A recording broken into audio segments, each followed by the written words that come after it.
Awesome. Wait. Oh, great. Yeah, that didn't help because there was no sound. So okay. we are back with another We Draw Conclusions. That doesn't sound like a great way to enunciate it or pronounce it. Sure. We Draw Conclusions. Yes, we took a little break because we were in Chicago. It wasn't. I don't know if I don't know if anyone will notice a break because I don't know how that's going to work. I don't know either. Yes. But yeah. But yes, we did. We were out of town. Previously. So yeah. It doesn't matter when it was exactly, but we went to Chicago, like you said. And yeah. So this is a special Chicago edition of We Draw Conclusions. Yes. We're going to talk all things Chicago today. Yes. So just to start, what's your conclusion on Chicago? What is my conclusion on Chicago? Or do we wait till the end to draw our conclusion? I don't know. Well, I don't know. We're going to figure that out as we go, as we always do when it comes to these types of things. Whenever we talk, we always figure it out eventually. But to start with my section, my art section, while we were there in Chicago, we went and visited the Art Institute of Chicago. Yes. And you and I, just us, went. Mom and Mari went to an aquarium, and we were like, let's go to a museum. It was very informative for me. For you, yeah. Yes, I learned a lot. Yeah, and Did you learn anything? I most certainly learned a lot more about you and the way that you think about art, and but I also learned about the misconceptions that you have about art. Okay. And therefore why you draw certain conclusions from those misconceptions. And then once I informed you about what those misconceptions were, you were able to form a different opinion. Okay. So wow. Did you learn anything or come to any conclusions that would help you in your practice? Was there anything that might influence the way you thought about your art? I mean, I always whenever I visit museums, I always pay attention to how the work is displayed, and the installation process. Because that's what I think a lot about when it comes to my work. I think about how I'm going to exhibit it, of course. So I often while I am looking at the art, I'm also paying attention to how it's all spaced out. And what draws how that placement draws people's eyes to it, things like that. Okay. Yeah. So it's your section. Did you have any direction you wanted to go or? Well, yeah, because we had just briefly mentioned how you had some misconceptions, and I corrected you. Yes. It was a proud moment for me as a daughter to teach my dad something. So that was fun. But yeah, so I was going to ask you to explain what was the main thing that you got confused about. Well, actually, I did learn a lot of things. One of the broadest and probably the generally applicable concept or thing that I learned, particularly with this terminology, was modern art. Yes. Everyone says modern art, right? That's there is the Metropolitan Museum of Modern Art, the MoMA, that I've actually been to that place in New York. And San Francisco has a MoMA. Everybody has a Museum of Modern Art. Right. And so when a non-artist, I'm guessing I would guess 80%, 80-20 rule, standard 80-20 rule of people who hear modern art, that means stuff that's happening now. Right? That's what modern art is. Stuff that, art that's people are creating currently, modern art.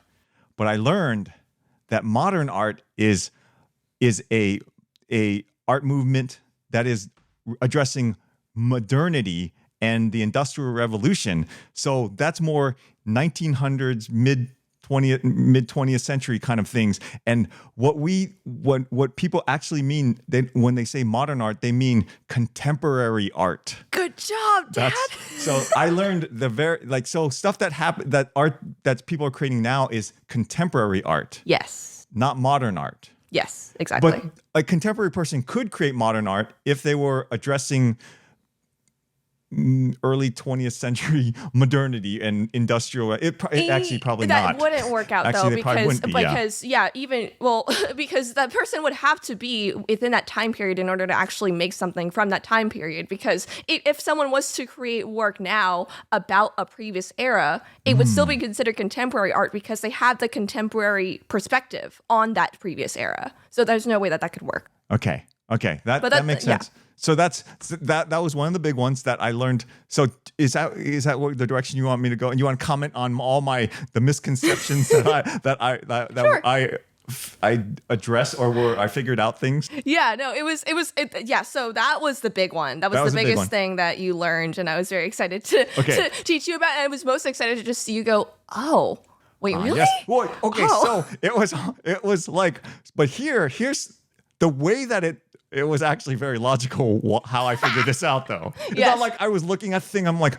no, modernists have a different take, and contemporary looks. No, it was artistic about your approach to thinking. For modern art, and there was a floor for contemporary art.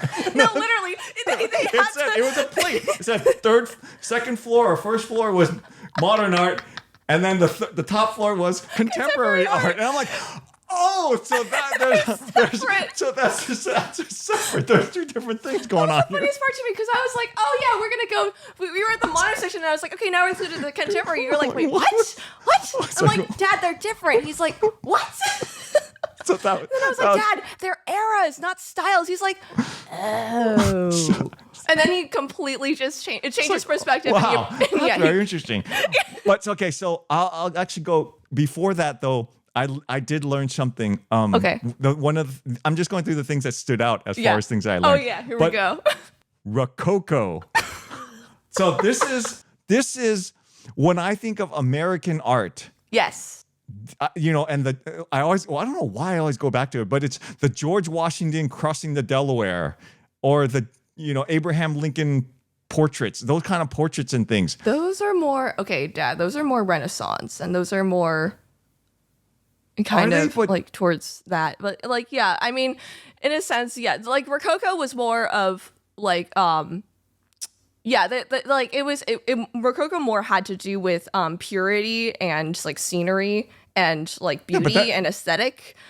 So in a sense, yeah, those portraits were specifically like around that time. So technically it could be put in that, but more often than not, the Rococo style like aesthetic kind of like idea that most, at least artists, have in their brains is like woman with like Mary Poppins looking woman with like really long white flowy dress swinging on a swing in a forest. Okay.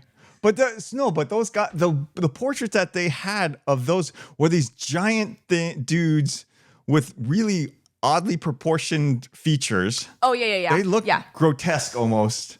Well, not grotesque, just not natural. Like, not natural. Yes, okay. Not realistic at all. It gave me the sense that it was a little like gross, because some of those dudes look really weird. But that's but it's like.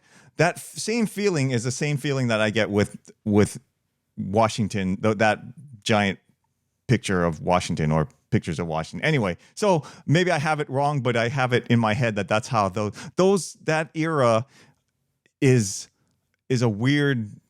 It just has a feeling about it, I guess, is what I'm saying. Right. And so, Rococo, going back, when we talked about it, it was. You mentioned that it had to do with it was mostly during the founding era, though, right? Yeah. It was still, so that's why I conflate them, even if they're not supposed to be. That it's all in that era of, and I think even if, like you're saying, it's not exactly right. I think there has to be some overlap, because it's just all giving a feeling of like the pantheon of gods kind of thing, right? You were saying that this is the Rococo style is kind of like the American mythology, right? Mm-hmm. The drawings of the American myth versus like the Greeks had their gods and things, and they had their art that was, portraying the Greek gods and all those kind of things. And the Rococo style was kind of like portraying America, the American mythos and Right. The way that I had kind of phrased it for you to kind of understand it was that the presidents and those figures in America were like that was America's version of Greek and Roman mythology characters or things like that. Yeah. So that's and they were still like I said they looked awkward. Yes. The people looked awkward. So that was Rococo. That was a big a word for me. So we'll put up some Rococo art. It's just one of those things where you could finally put like a term to the thing that you were trying to express. I'm gonna for this episode I'm gonna go back and research that that Washington crossing the Delaware and see what it actually what people I don't think remember, of it as. but okay. But and see how that relates to the Rococo style because it has to have something. At least in my brain, it has to have something. Sure, maybe not, but I have to draw that conclusion. Yes, you do. Good job. Right, so that's that. Oh, and then I saw my first Jackson Pollock in person. Oh yeah, that was another big thing. Was obviously at such an esteemed institute, there were going to be a lot of famous works there. There were some Jackson Pollocks. There was some Pablo Picassos. We saw the farmer dude with his daughter. That famous picture. Yeah, we'll that put one. That up there. That was a big one. Yeah, that one. Yeah. I didn't know that. I knew that was famous, but then I didn't really. I think I've seen it in commercials so often that I really didn't think about it as a painting that I would ever see in real life. Right. Yeah, you're like, oh, that was a real thing. That's a real thing. In commercials. That's interesting. Well, it's like the Mona Lisa, right? Yeah. It's seen like everywhere. But like the Mona Lisa is like, you have a name to it, and you're like, oh yeah, but that picture is like. Yeah, not a lot of people know what the name of it is. Yeah, I don't really think about going to to make a pilgrimage to go see it. Yeah, like people don't even know like who the artist is. Yeah, things like that. Yeah, I don't. I don't remember. Okay, so see, that's what I'm saying. Proves my point. Dude, you don't actually know. But we did see the one that was kind of interesting to see was that. Sorry, I'm getting off track. But going back to Jackson Pollock. Back to Jackson Pollock. Yes. So I saw my first Jackson Pollock in real life, and watching it or looking at it didn't make me any more impressed with it than I was. But understanding it made me more impressed. Yes. And what was the conclusion that you drew? The part of, and I don't remember the exact terminology of this. You have to remind me of it. I got you. Modern art, not modern. Gosh, wrong. Contemporary art somehow is supposed to capture like it. My word says movement, but I know it's not movement. It's something else. Right. So just to kind of like throw this out there. Just so that people can also just understand what the actual difference between modern art and contemporary art is. Yes, please do. It isn't. So once again, these are eras. These aren't styles. So no style. There's like not like a specific style that is like allocated with each of these. Like for example, modern art, it had impressionism, it had realism, it had all these different things. But then contemporary, that's where a lot of people will associate, abstract, banana duct taped to the wall kind of stuff, right? Yeah. So but the reasoning behind that is because there was not only a shift in focus on and perspective based on the things that were happening in society. Like modern art was about, like you said, the Industrial Revolution and responding to that. But then contemporary art, because this is now, this is people and artists responding to a variety of culture now, and a mass media, and just a much broader kind of just world, and therefore that meant that the definition of art became a broader term, and so therefore the way that you could not just interpret art but also create art and express art was very broad. And so now that's where you see more experimentation with things that's not that like aren't associated with like painting, drawing, all that stuff. It's more performance, it's more installation, more experience kind of things.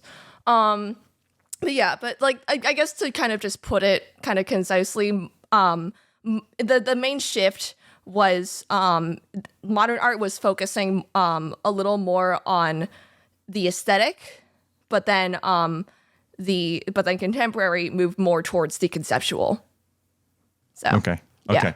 So So in terms of the Jackson Pollock thing, so his work was abstract expressionism, and that I don't remember. I'm pretty sure it's like between modern art, contemporary art, somewhere in there. But that is essentially the idea. He was one of the main artists during that time who was exploring the idea of just allowing paint to just move by itself, allow the paintbrush to express itself, or things like that, rather than like have your control over it. So basically just like removing the control and just letting the paint just express itself. yes, because paint thinks for itself and has expression. Yeah. But that's part of the still why it's like it's still like weird to me because but the thing that I was able to understand better though was the idea that when we talked about impressionism and those kind of things. Yeah. Impressionism? I don't know. Whichever one. The one where you capture light. That's impressionism, yeah. Right. Yeah, so yeah. you're trying to the painting is more focused on light. Mm-hmm. And then in some cases, like when we're going through that thing, some cases, like focusing on the brush stroke, right? Like, so you could see the brush stroke because that was a part of what the artist was trying to explore, right? Mm-hmm. But Jackson Pollock, the thing that made me understand it to some extent was that it was the paint itself was capturing the movement of the artist. Yeah. Right. That was kind of, that was kind of deep for me. I mean, I was like, no, I'm like that, like that was something different. Like having the painting, trying to use it to capture the movement that you were using to create the piece, not like the paint and the brush strokes. Like you could say that those are trying to capture what the artist was doing while creating the thing, right? The medium, the paint and the brush, what the tools that they were using are somehow conveyed onto that piece of art. Yes. But not to some extent the movement because of the stroke, but the full movement that the artist is using to create the thing, you don't get that full movement. Mm-hmm. And the Jackson Pollock, by splattering it, that kind of does capture the movement of, like, okay, so it is really awkward or weird, but like when you see those CSI things, you can see the splatter, blood splatter, and they can tell the movement of the attack, like the height of something or blah blah, right? And so the Jackson Pollock, you can actually kind of figure out what kind of movement he used. When was it a long stroke? Like did he slap down this way? Did he just go this way? Or you can kind of dissect what movement he used to create it. That was kind of deep. I still don't like it and still don't understand what he was trying to achieve with it. But like but saying that it was capturing the movement of the artist, that was interesting. Yeah, that was that's something why I could appreciate it a little better. I still don't like it because it doesn't actually concretely say anything about. It's not commenting on anything. It's just it's narcissistic because it's just like capturing the artist's movement when he was creating it. Yeah, great. That's if you can incorporate that into a larger, concept, sure. But just by doing it, I guess that's the whole contemporary art thing, is that you're just exploring, is that art by capturing my movement to create the art? I don't know. I'm just like, I know I'm bagging on contemporary art, but that is fine. No, this is I guess they might even go with that. So I don't know. I'm like, go ahead. No, sorry. but the way that I'm just sitting here in awe because like you said, like, no, this isn't kind of deep. This is very, very deep for you. Yeah, it is. That's why I hate it, because like understand that's annoying. It's like. And then we're back to just classic dad. No, it's just annoying. Yeah, because, I understand it, but I don't like it. Yeah, because like you're trying to. It's like when you try to like make it so deep that you're like, oh, come on, man. You're like, oh, you're. It's like I tried to make it really deep, and but you're like trying to. Why? Why are you trying to make it so deep to prove that you're a deep thinker? Well, like Einstein, the smartest person is someone who can make it simple. Right. So you're trying to show your complexity, but it's just, like I said, it's just showing off and being narcissistic. Hey, that's just me. That's just going back to Dad. Go ahead. Sorry. Yes, this is why we have this podcast, so you can laugh at all. Dad's like, yeah, I understand it. I hate it. Yeah. That's all right. Well, I'm obviously similar in that way. I'm not quite as like that, As you quite know. as Dad. I mean, yeah, like there are certain like types of art that I can appreciate and understand to an extent. However, obviously, I have my own personal taste, and that's fine. I don't have to like everything, but but as long as I make the effort to somewhat appreciate or understand the context behind it or the work that went into it, then I'd say that's pretty fair. I did good. I guess maybe maybe it's the reverse. Maybe if the artist is trying to do all that, I could kind of maybe I should cut them some slack. But it's really, I guess it's the viewer who tries to do all that stuff.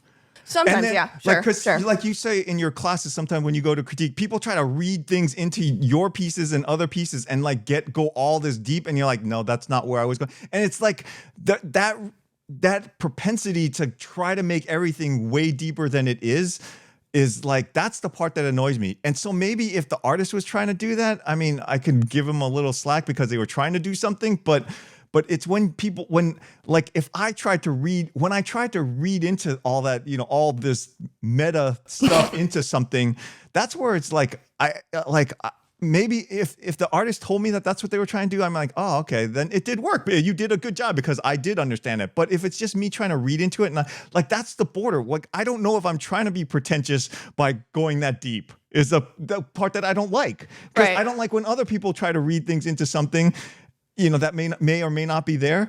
Sure. So then why would I do it and look like make myself the same ass that I think the people who do it in the first place. Sorry, it's just. This is my dad. Oh, But I'm not. See, but the thing is, at least I'm not in this particular case. I'm not being offensive. Am I? I'm just saying. Well, no. I mean, obviously, you know, that's up to somebody else. I know you personally, so I'm like, it's not. I mean, like, I don't even know like who you would be offending, like, out besides exactly. maybe That's like. what I'm saying in this case. In this particular case, I yeah. can. So. Well, the people who are pretentious about art and try to read something into everything. Well, of course they'd be offended because they'd be feeling called out. Sure. But no, like but you make good points. Yeah, and you learned. Yeah, I did. You learned a lot, which was very cool to see. Yay. That was it was a lot of fun. I really enjoyed going to that art to the museum with you because like you helped me to understand some of you point out stuff. Oh, this was another really big thing. This is another really big thing about Dad that we learned too. In terms because we were also trying to figure out what things about like certain pieces or artworks that he really enjoyed were, and like what kind of like aspects of it were. Because you know, like we had discussed before, there are a lot of people out there that say, you know, they confuse modern art and contemporary art, but they still associate, you know, the experimentalism and like all the weird stuff with that kind of stuff. And so I'm like, okay, my dad doesn't like that, but my dad can appreciate surrealism, which is in itself, it has a realistic style, but the concepts within are very experimental and very abstract. So I'm like, true. So, okay, my dad can appreciate abstraction to an extent, but not when it's just abstraction, or just experimentation. And so we were in this room that was like mainly just a lot of surrealism stuff, and it was really cool. And we were talking, and I realized, and we figured out like how to like put into words like what exactly you liked about the work, which is that you need some form of realism or something tangible in an artwork, something like recognizable for you to even be drawn to it in the first place, so that you have somewhere to even start before you can even attempt to appreciate or like dissect the rest of the work. Yes.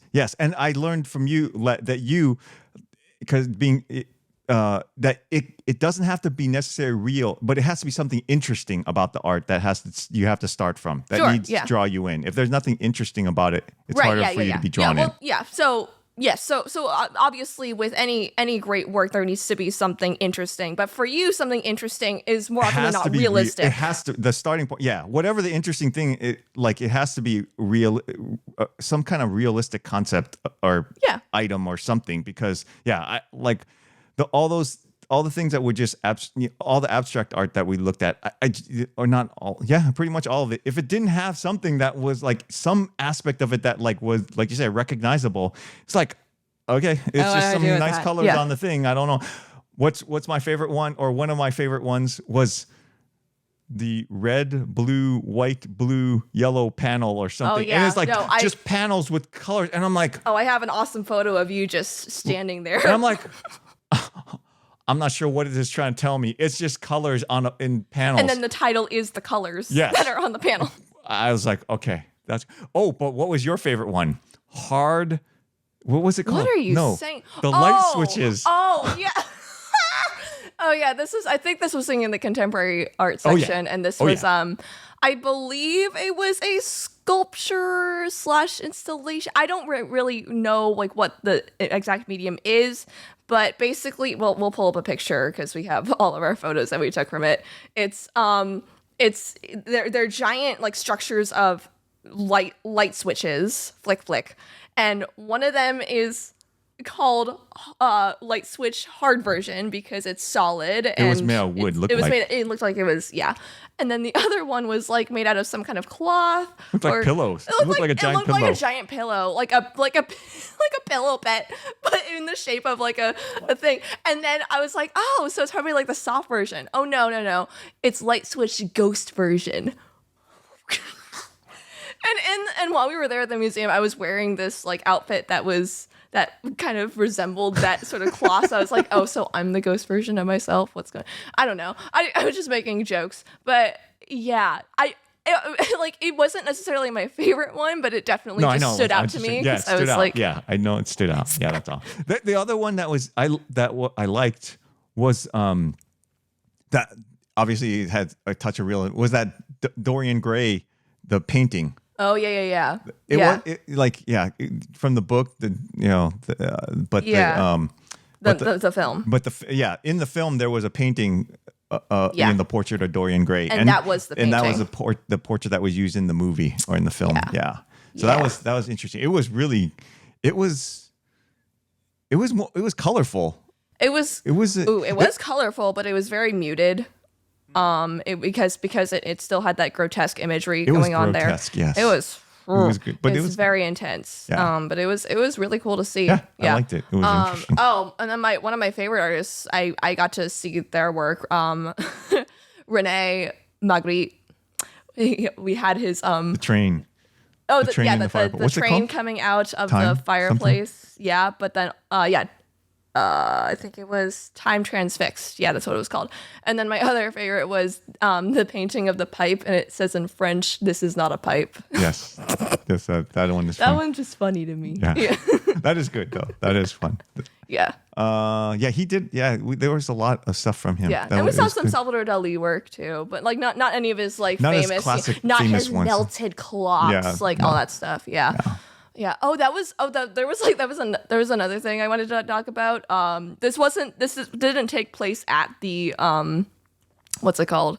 The museum or anything. So the main reason why we went to Chicago was because we were attending an LCMS conference, Lutheran Church Missouri Synod conference, and at this event, we'll obviously talk about like the actual event later, but while we were there was this singles event going on. And so I ended up staying and met a bunch of people.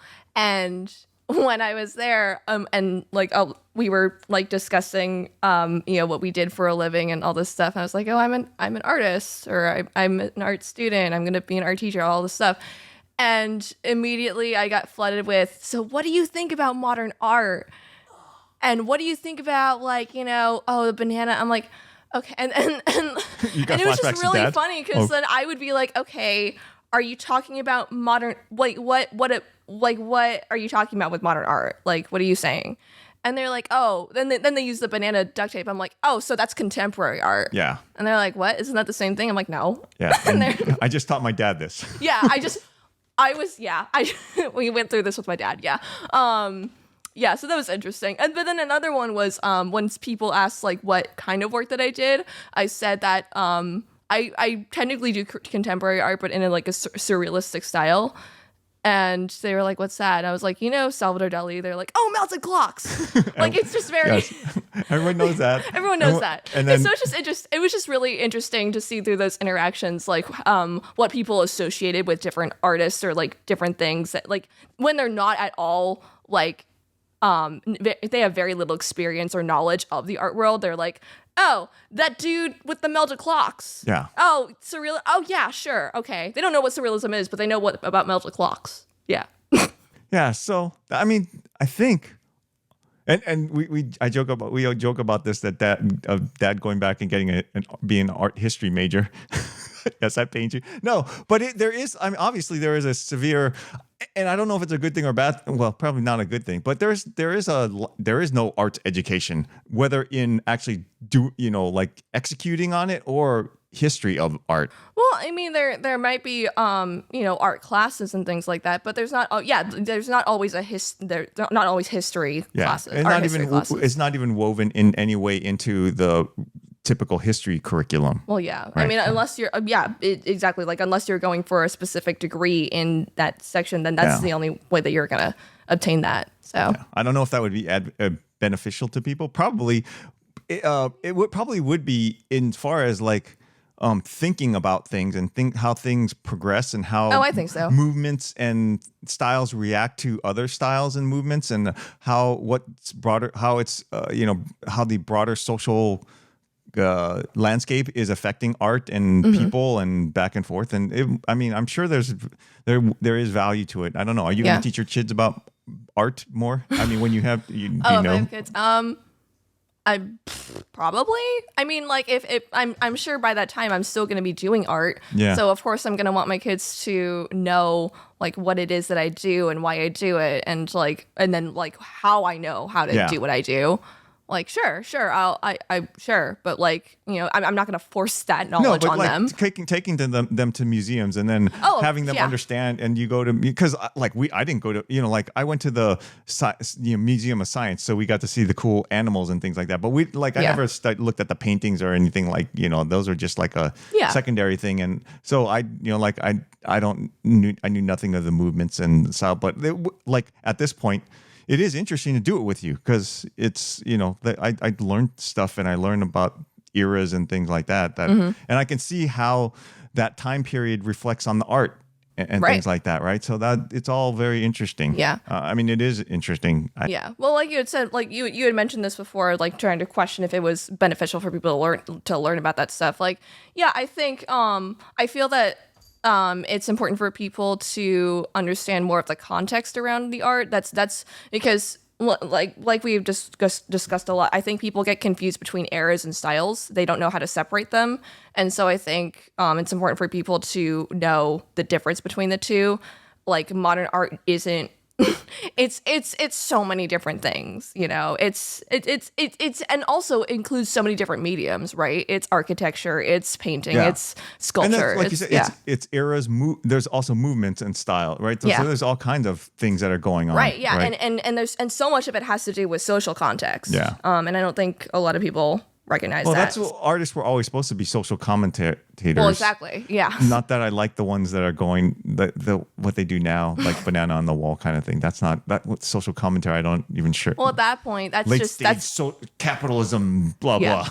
Well, I definitely think so. Yeah. So I think that a big thing that I think the main reason why I think a lot of people will say that they don't like contemporary art, of course, because they just don't like it. But I think what exactly it is that they don't quite appreciate about it is that a lot of contemporary art is about questioning the very idea of art. It's become very philosophical, which for some people, they can appreciate that. But for the mass majority, they're like, I just want to look at a pretty picture. Yeah, well, you have to bring them into, that can't be the thing you hit them over the head with. Sure, yeah. And so... for me, I think now that I better understand Jackson Pollock, I can actually say that I don't like it because, right? Because I just like, for me, like as a superficial pass at the thing, it's like, yeah, it's really ridiculous that someone threw paint on a wall or on a canvas, and then that's the art and stuff like that. And then now I'm like, okay, you were trying to do something. I understand better what that he was trying to do stuff like capture movement and paint. But now I can go, okay, you were trying to do that, but like, Yeah. like it's still like what you're just commenting on art itself and the mediums and the expression of art, and like it doesn't it like it maybe it's probably like for an artist it might be more interesting for him. I could see as an artist you could better understand what someone was trying to do, and that could affect your work and that be valuable to you. But as someone, as a not parishioner, but as a consumer of art, like your study of these concepts don't engage me into any larger questioning. Sure, right. I mean, it could if I wanted to sit there all day and hurt myself, but and read in, like I said, once again, read into things that may or may not be there. Just just really read into it what I want to read into it. Yeah. Versus and I always talk about art. It's like I don't want to read myself into every piece of art. I want to understand what you're trying to tell me, and if what you're trying to say is what relevance it has to me. Sure. But I don't want to decide what the piece means because I didn't create it. I don't want to imbue meaning into everything, because the world where you just imbue your meaning into everything that's the problem with our world. Is like all people want to do is take the world as it is and make it what they want, the meaning that they want to put into it. But that's not how the world works. The world itself has meaning with whatever you feel about it. Yeah. Sorry. It's just your opinion, man. Well, no, the world would actually keep going around if I weren't here. So same thing with all the people who want to conform the world to their imagination. Like the world is objectively here without you. So if you disappeared, the world would still be going. Therefore, your concept of the world is not what defines it. So you can't define the world because it's defined outside of you. So sorry. That's my conclusion. That's your conclusion. Good job. Great. So before we go any further off the rails, I will go back to my section. Okay, my section is, so we don't have the typical art and science intermingling. No. But we do in a little. This is the Chicago episode. So my thing is like how. What did you think? So we went on a tour of Chicago. Yeah. So the technology of a city.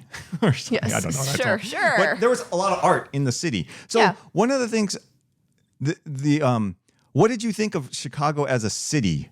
Like, I don't know. You haven't been to that many cities. You've been to LA. You've been to San Francisco. You've been to.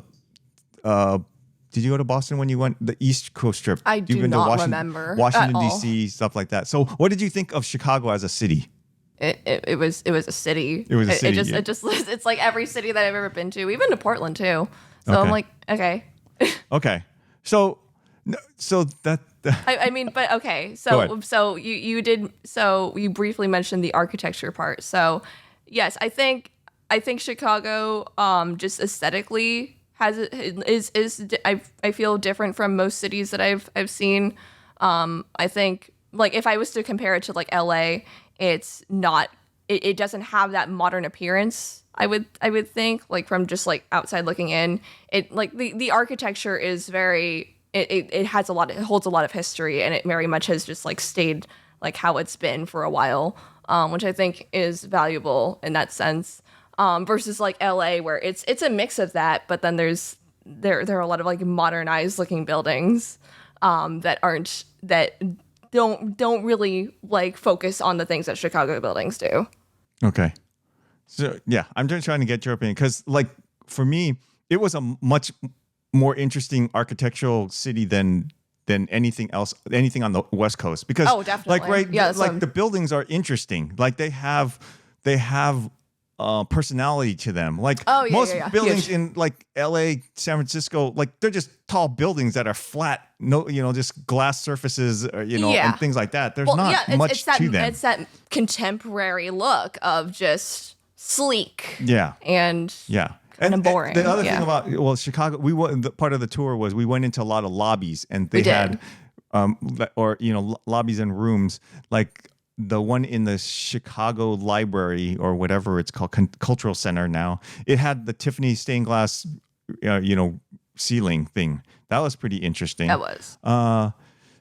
And so, yeah, I mean, artistically, it was just it was much more interesting than any recent city, contemporary city. Like like I said, like all the ones that we think of on the West Coast, even even as far as like Phoenix and blah blah blah, any of those kind of cities, it was much more interesting and architecturally rich than any of those things. Certainly. Yeah.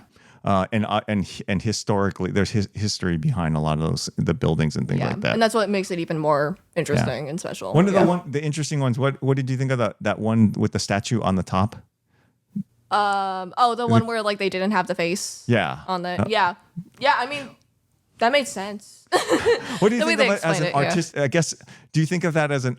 I don't think that's an artistic statement, really. No, right? it's one of those things. So that's a thing with architecture for me is there is a sense of I feel that artists in that field have to think about balancing between the aesthetic and the artistry of it versus the stability and just like the nature of it. Practicality, yes, that's the word, and efficiency and like all that good stuff. Yeah. So that seems like it would be hard. Although like I'm guessing the cathedrals in Europe did not worry about that, right? Because those guys that did the carvings and things, those people were doing it like because they were doing it because they were doing it as a act of piety of religious piety. So they did their best no matter what on each small piece, right? So their stonework and things like that and and ironwork and all that kind of stuff was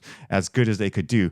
What we're commenting on for I'll try to show it, but there was a statue on the top of I think it's the Chicago Board of Trade. I think it was the trade thing, right? It was on top of the building.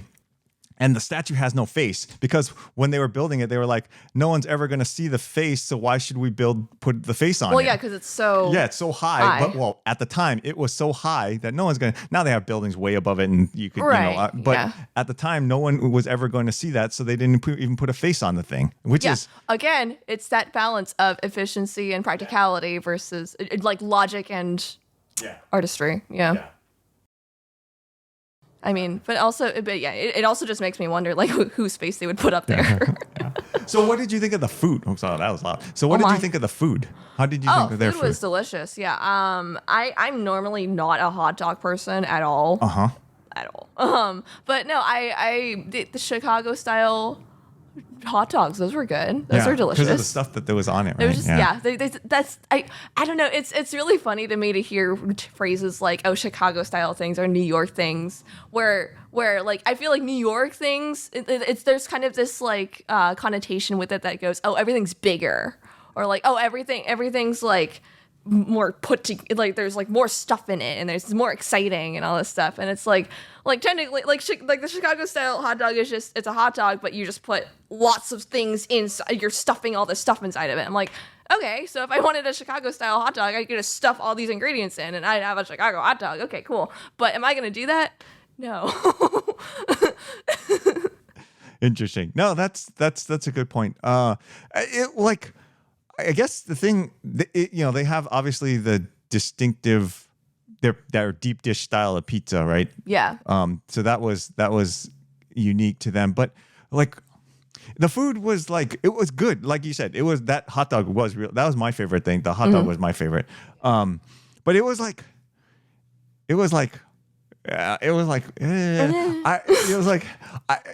when we did the food tour in Colorado, in Denver, Denver. When we were in Denver, I enjoyed more places in Denver Well, yeah. Well, okay. Well, So that's what I'm saying. I mean, I'm probably offending people from Chicago or something, but like, I don't care. It wasn't like there's this tremendous variety of types of food and like different flavors. It was like, okay. I mean, it was like normal stuff, but it was good. It was good, but it was like normal stuff, like stuff we would get anywhere. It wasn't distinctively Chicago, I guess, is what. Well, yeah, well, okay, but that's also a thing. Like, I think part of the other reason why we enjoy Denver food more was because we were getting we were going to restaurants like recommended by a local there, and That's it was true. just like This was recommended by a local. I mean, technically, yes, but it was more had touristy, an though. advertisement kind of thing. Yeah, you you're know, right. it was It like, was. oh, this is like the thing that everybody knows about.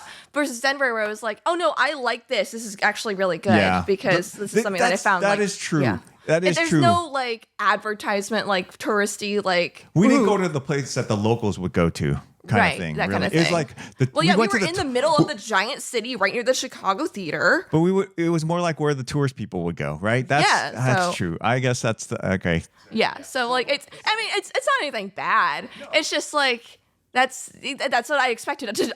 That's true. If we go back to Chicago, then we'll have to go we'll have to go to like the places that the locals would go to, not the big places that people like go to. Yeah. I mean, yeah. Yeah. We'll have to find a different way to explore the food because it was for me. Yeah, I guess I'm sorry. I'm sorry. It was on a food tour. Yes. But we've been on food tours that were like the one we go to in Monterey doesn't feel like that. It's like, no. Yeah, well, I don't know. I don't know. I don't think it's one of those in Monterey. I don't think it's one of those things where it's like everybody knows this thing. Oh, true. Okay, Again, it's a local thing. Yeah. So, yeah. And we trust the locals. They know what they're doing. So, yeah. All right. Fair enough. Yeah. I'll give my Chicago, conclusion. I'll give Chicago food another chance like that. Oh yeah, no, I'm not opposed to. There was nothing wrong with it. I'm just saying it wasn't like I would go back out there and get that hot dog. I would go get hot dogs again. Yeah, of course, yeah. But then I would like to try where should we go and ask locals where we should go to Chicago to find something that we could only find there kind of thing and non-touristy kind of foods. That's just. And then like even that restaurant that we ended up going to, just like finding it on our own on Yelp, and then going to that gelato place just like right around it. Like that was nice. Yeah. That felt more like, okay, I'm in the city and I'm trying something from this city. Kind of okay. Cool. Yeah, but I'm thinking, even that was still. It's still something that I could get, like. Yeah, those foods weren't anything, So we tried it. We'll try it again. I won't hold it. Yeah, like I would gladly go back and go. No, I'm not I don't have like a problem with Chicago. You guys suck. No, I'm like okay.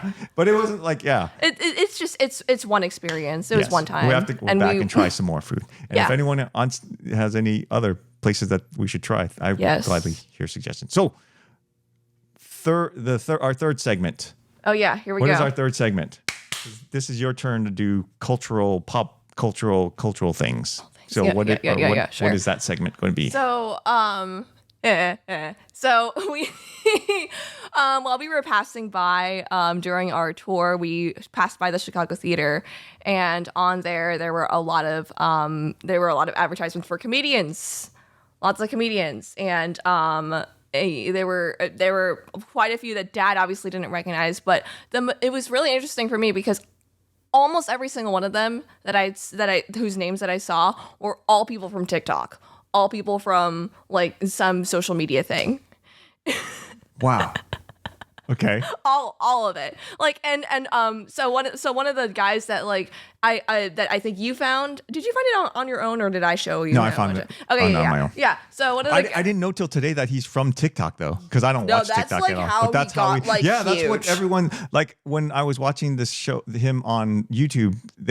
Everyone was yelling, "Oh, you're the TikTok guy!" Yep. And I'm like, "Oh, I didn't even until then. I'd seen him for a couple months and stuff, but I did not know that at all that he was a TikTok guy." So nope, that's him. Okay. Yeah. And so I just I think just seeing that like in person just kind of made me go, huh, wow, okay, people really do take this app seriously for certain things like this.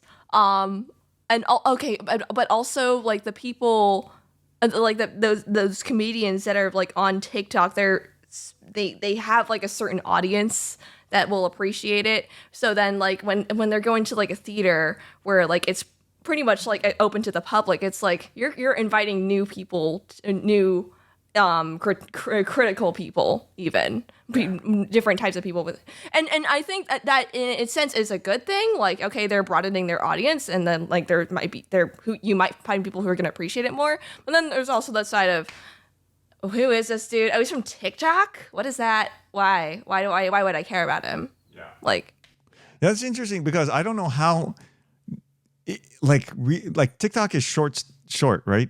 I don't know how long can it they can be 3 minutes now. Oh wow, okay, so then never mind. I was just thinking it was like they were really short things, and then I would like, how does a short duration comedy person translate that into a 45 minutes to an hour long set? See, that was Vine. Yeah.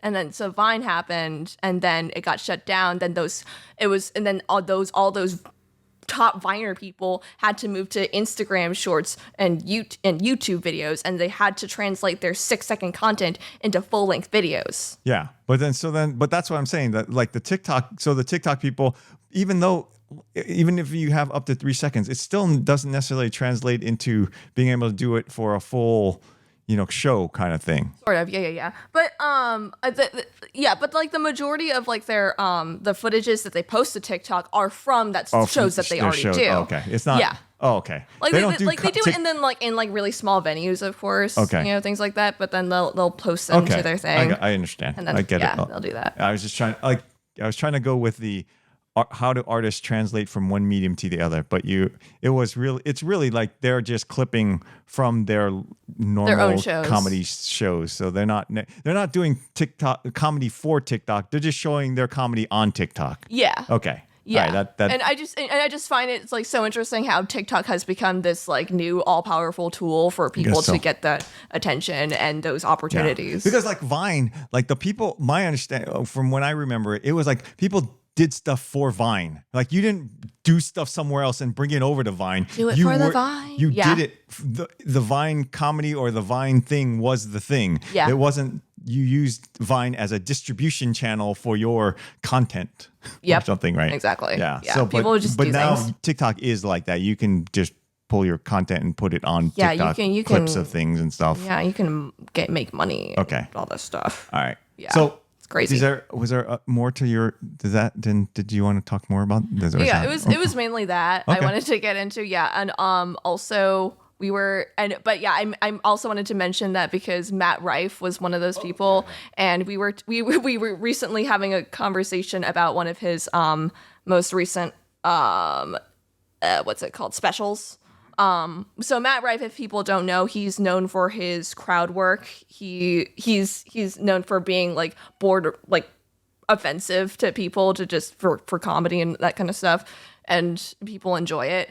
But his most recent special was a collection of all of his crowd work, and it's all focused on asking women what their red flags are about men.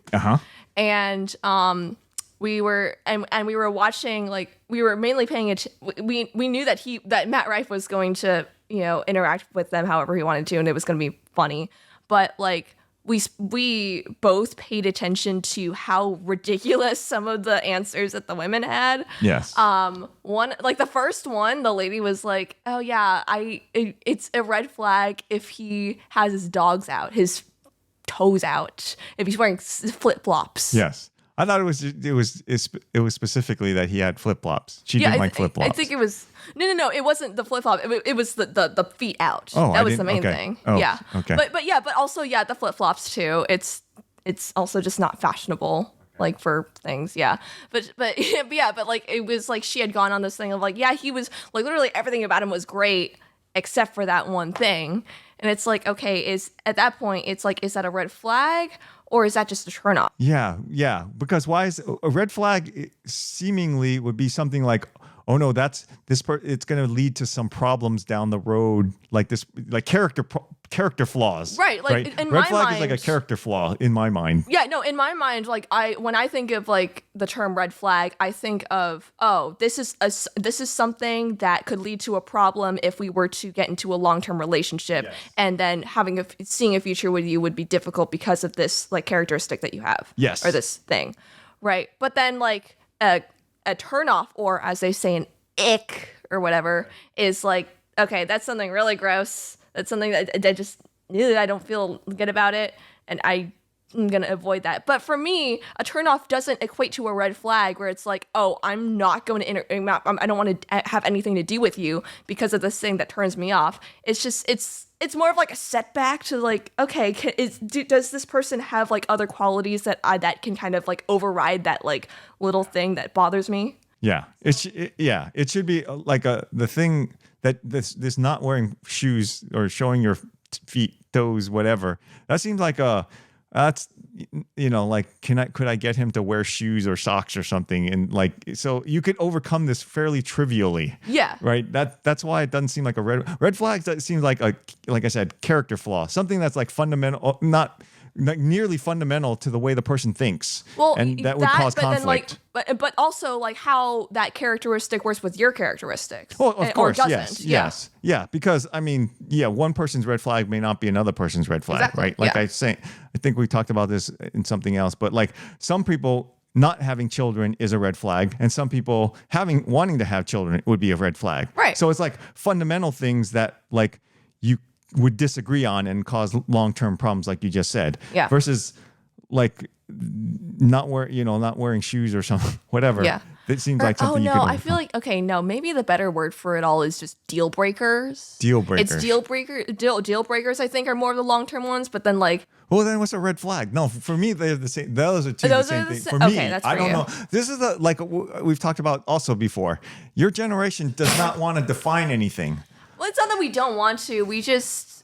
No, you want to define it for whatever is convenient. That's what I mean. Like, yeah, we want to define things, but the way that you want it to apply, we see as convenient for and then our if situation. if in the middle of your conversation it changes, you'll just say that's actually, just the kidding. definition changes, and you'll just change the definition what you meant by something if it's convenient. Sure. Oh my. Yeah, we're weird. Yeah, We're terrifying. But yeah, that was my rant. It was just I think people have weird just don't know how to differentiate between turnoffs versus just like actual like trivial turnoffs versus like serious turnoffs.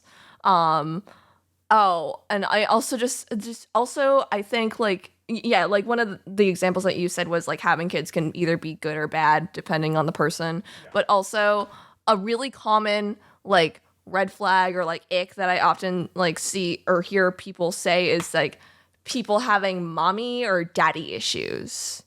And I don't know what that exactly means. Yeah, I don't fully Because understand once again, it trying to either. define things is I don't know how to elusive for your define it. generation. But they say mommy and daddy issues when they mean. What do they typically mean So when they they say that? they're I think what they're trying to say is that like so like for the daddy issues kind of example, it's a girl who may not have received a lot of love and attention from her father or like the male figure in her life growing up, and so therefore desires male attention or like desires a man to like take care of her or I don't whatever. And some signs of that, like people might see that girl as like too clingy or too quick to be emotionally attached to people, just because they're a guy. It often like is in like a sexual context, like they get like too attached to people after sex, and I'm like, isn't that how we biologically are though? Like I don't believe don't believe in hookup culture. It's stupid. Like people are like, oh yeah, you can just get with whoever and like have a fun time, and then don't do anything with them after. I'm like, I don't get it. So yeah, that I mean like you said, the definition that, I mean, it's almost like a shorthand to it just seems like a shorthand or slang almost. If you don't like someone, you could almost just use it as a blanket slur. I guess you like if it's a shorthand, like you're saying, for she's clingy and needy, and then you just go, she has daddy issues. And it's just like it's just a way to be dismissive of somebody, I guess. I think or so. Yes, or maybe, I don't know. But that's how I hear it. I mean, that's from what you're saying. That's how I hear it. I don't know. I have no idea what, I watch some of these dating things like on YouTube just because it's comedy. You mean the Alpha Male podcast? I don't know, whatever they are. But it's just having like dating in the current culture is just like, I don't even understand what people's purpose in dating is. I don't think anybody knows. It's just terrible. I mean, I don't like. I listen to what these people are doing, and like, I'm like, I don't even understand why are you doing this if it doesn't make it makes so little sense as to what you people are doing. Anyway, that's just from, it's entertaining because the people have such really wacko, convoluted, delusional. Once again, I don't they even can't know. define any. Nobody can ever define anything on those shows, and they're and when they do define something, they can always find some way to contradict themselves on their definition. Oh, of course, yeah. And so it's like, well, That's the okay, best never part. mind. Yeah. Yeah. I don't have to listen to anything you say. 'Cause it's But no, like the time, the reason I like not like them, it's interesting to try to understand the dating culture, to gain some insights into how modern relationships work and how people approach modern relationships. And it's terrifying, but hopefully, like, I can understand where our culture is going based on how people think about relationships and stuff. Yeah. I don't know. It's not pure entertainment. I don't watch it purely for the entertainment of watching the car crash that it typically is. Right. I do try to understand better and try to figure out, where these ideas come from. what the source of the issue is. Yeah. Where do these ideas come from? And where will these ideas lead if these people keep taking them to their logical conclusion? I mean, I have some theories. Okay. If you want to. I think most certainly part of it is our generation. It was the fact that our generation was raised in the age of the internet, which has become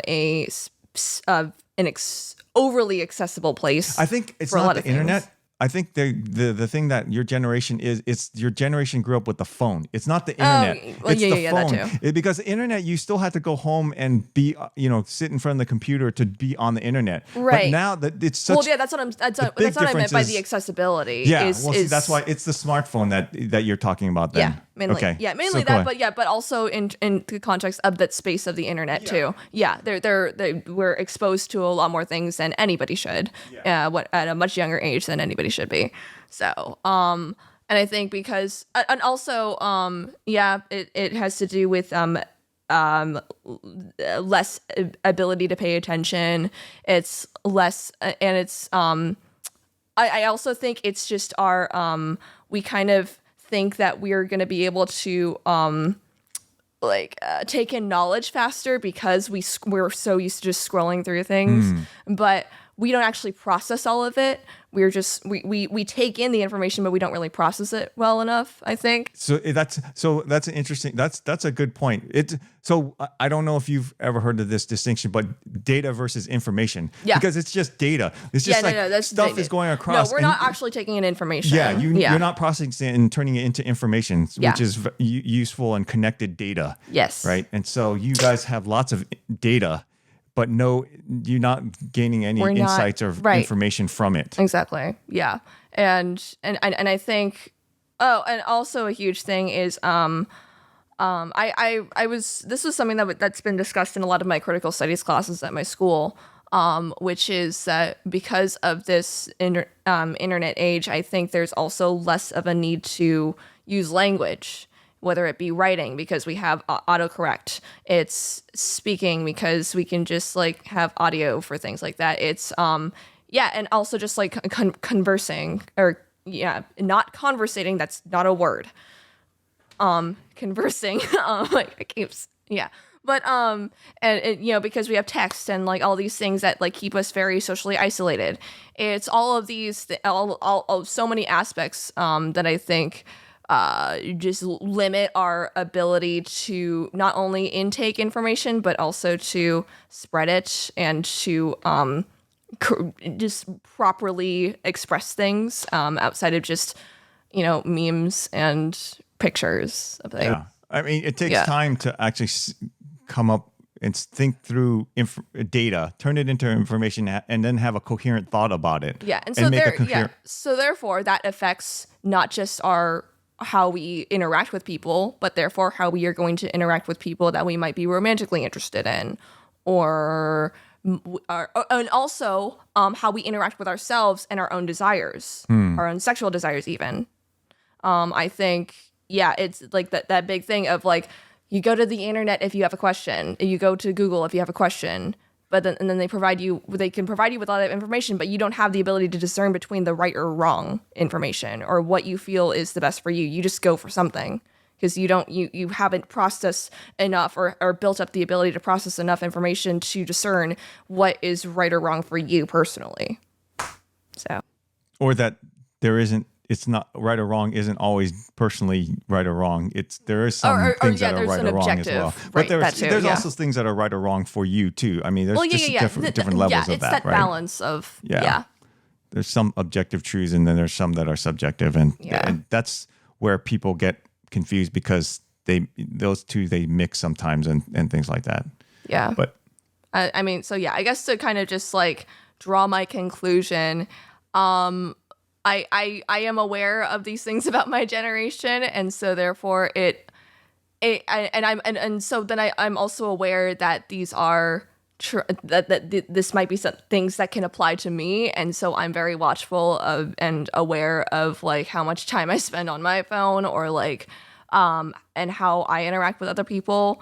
But it also makes me very wary of the people that I interact with. And knowing that context behind it, I can further try to figure out how to connect with people and talk to them properly. So, yeah. Awesome. Sounds I try. Yeah. That's all we can do. Yeah, we try. We figure it out. We draw conclusions. Good job. Good job. Yay. All right. Thanks, Emi. Thanks, Dad.